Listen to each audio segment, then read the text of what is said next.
was a game of errors, both teams. A lot of opportunities came from mistakes from both teams.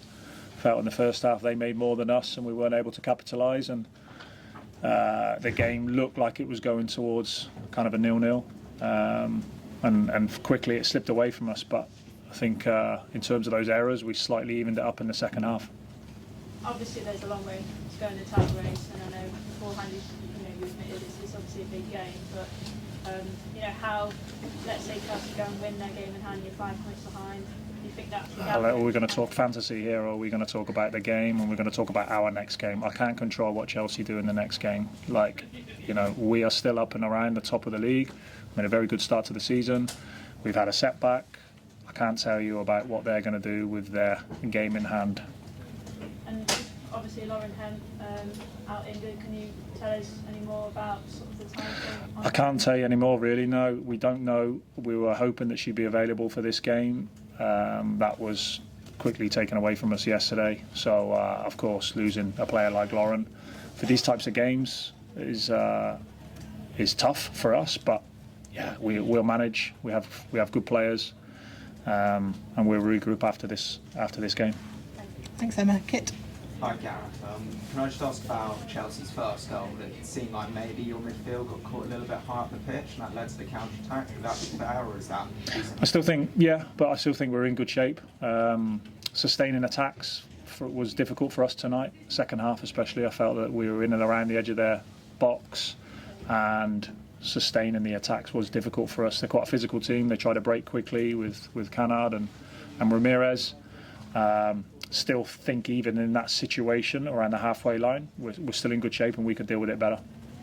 And you had a bit of a penalty shout when Bunny went down when she was jostling with Ramirez. Did you think you had a case there? Well, we appealed.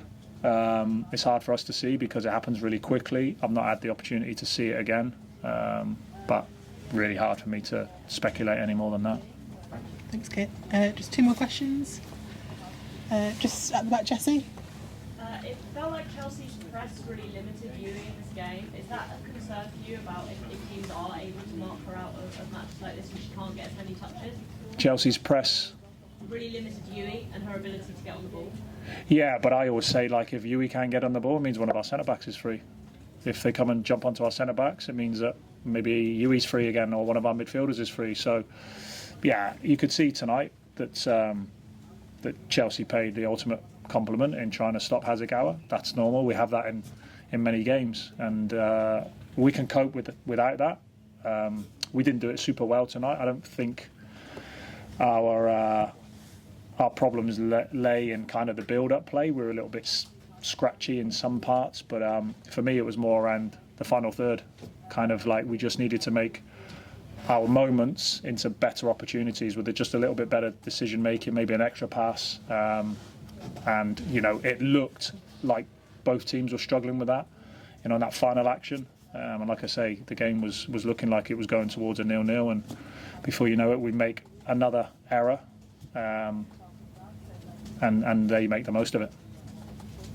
Yeah, final question.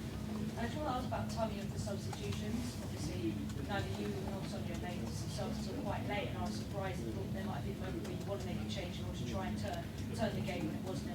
So, what was the thinking behind waiting until 80 or so minutes to make that change? Well, obviously, when the goal goes in, you're forced into probably trying something a little bit different. I think it's kind of easy when you're away from it and the emotion of the game, and obviously, I think the reasons why myself and Sonia probably didn't make changes is because the game is really tight, and neither of us want to kind of give the game up. So it's really hard. I think substitutions are always an interesting one where you're trying to affect the game or chase the game or see the game out. I think we won't function as effectively as we normally would, but I would suggest Sonia would probably say the same with them.